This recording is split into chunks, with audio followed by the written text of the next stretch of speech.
I love Gogglebox. God, what a sexy meal we could all have. I love Guinness. Paul, it's a pleasure to have you speaking with us here at Joe, ahead of Ghostbusters Frozen Empire. Just for me, and this is a huge question, but how do you take on one of the greatest movie franchises of all time? You kind of just close your eyes and go, tell me where to stand, and try not to kind of buckle under the pressure of certainly standing next to the original Ghostbusters and pretending to do what they do. Yeah, it's weird, it's hard, it's strange. Is it daunting as well? I know when you took the role and you thought, this is class, I'm taking on Ghostbusters, but then does it set in a little bit? Yeah, I didn't anticipate it would turn into this. I read the script to Afterlife. Jason Reitman had sent it to me, and I loved.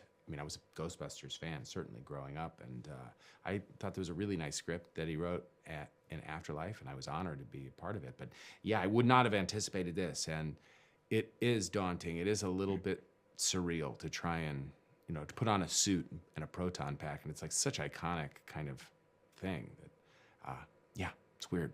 Childhood dreams. It wasn't even a childhood dream because I didn't realize it would ever even be a possibility. It was a weird thing, but I did feel kind of like a kid when I did it and put it on for the first time. If you were a ghost, what type of ghost would you be, Paul? Oh, probably a pretty pervy one. Think of all the places you could go and the things that you could see and do. It's like no rules. World's your oyster. Yeah, absolutely. So I'd probably do just like get into the dark and depraved kind of the things that I could see and do, and but I'd also want to heal and save the world. It's two very different sides. Absolutely. To your well, I ghost. realize it's like you have to be able to balance one with the other. Yeah. And I heard myself say dark and depraved, and realized I needed to come in with something positive at the end, so I wouldn't look like a complete creep. So what would be the first thing you'd do as a ghost? Because I'd go to IKEA, but that's just me. You'd go to IKEA? They're massive, like you could do so much there. What would you do? I would not have thought of IKEA. Yeah. Well, that's great. My gosh. By the way, you can go to IKEA even as a regular person. Yeah, you can. You can, but as a ghost, it'd be there's so much you could do. You could go to different rooms. You could scare people. You could shop. You could get meatballs. You could do so much. Basically, everything you just described, you could do by not being a ghost.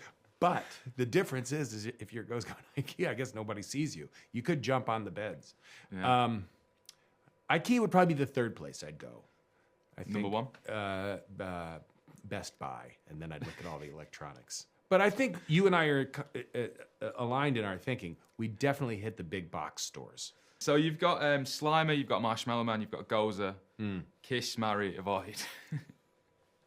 Wait. By the way, I'll just so you know, yeah, Kiss, Marry, Avoid. I thought you said Kiss, Marry, and with your Manchester accent, I thought you said Murray. So I thought I was like thinking Ghosts, Bill Murray, and then who were the other two? Oh yes, Kiss and Avoid. It's Kiss, Marry, Avoid, Gozer, Slimer. So you'd kiss Slimer. No way, I'm trying to think of who the other ones were. There was Slimer, Marshmallow Man, Marshmallow Man, and Gozer. I think I would probably I'd probably have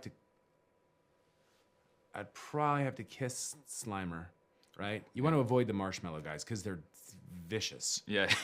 Which leaves you Gozer to marry. God, that's a real losing proposition, isn't it? Very nice. I don't think there's anybody that. Can we throw the old lady in the library in there at least a little bit? You're just kissing Slimer, basically. Yeah, I'm kissing Slimer, which is honestly a dream come true. So you've spent a lot of time in England. Yeah. What do you think of the food here in England? The food in England really gets kind of short shrift, I think. There's great restaurants, obviously, in London. But I've also grown up, you've got Yorkshire pudding here. We don't have that. And it's the best. Yeah. I love it so much. Some of it I could probably do without, but a lot of it I kind of like. Is there anything you feel like we do better than the US? Because we do try, but I don't know. Oh yeah, I think so. Well, first of all of your candy and chocolate. The chocolate here is so much better. And so I think like some of the ingredients, in all of your candy and chocolate, it's far superior. Far superior. There are also great shows here that I love that you just don't get in the States. Oh, what like? I love Gogglebox. I love it. I love it so much. And whenever I arrive, it's always the first thing. It's always on. It is. And I always watch it. You know they do a celebrity version. I know. I watched you it. need I watched to it. go on it. I watched it last night. I don't think it would work in our country. And people aren't quick enough. No, I agree, but you should definitely do it here in the UK as well.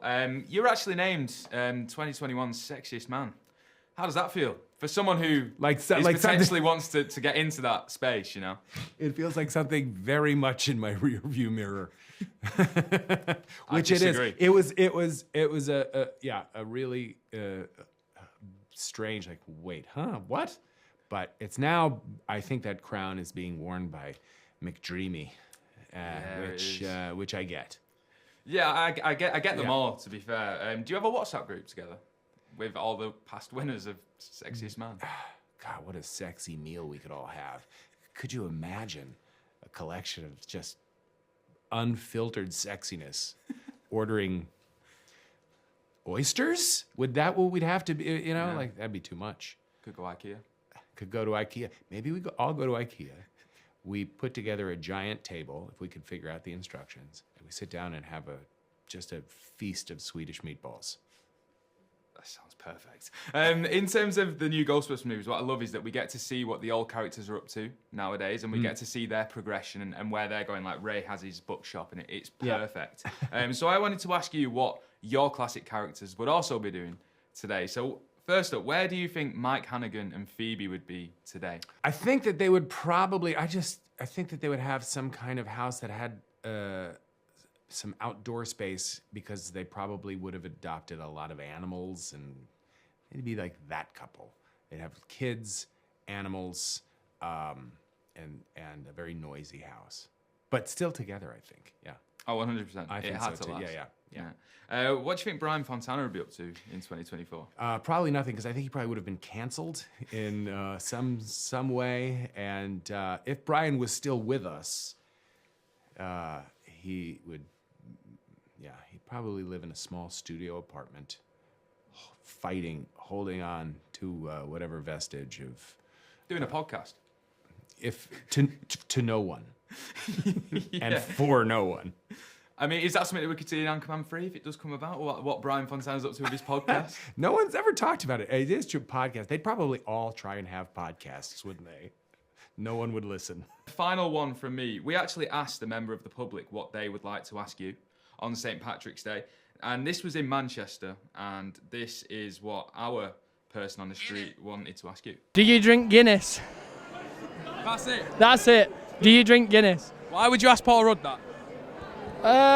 'Cause it's Paddy's Day. That's the one thing people want to know from you. If I drink Guinness? Yeah. Great question. Absolutely 1,000%. Yes, I love Guinness. It's my favorite beer. Are you a bit of a connoisseur as well? I have it in my house in keg form. I get it and actually can pull drafts in got my a house. Guinness keg in I have your an house? Irish pub in my house.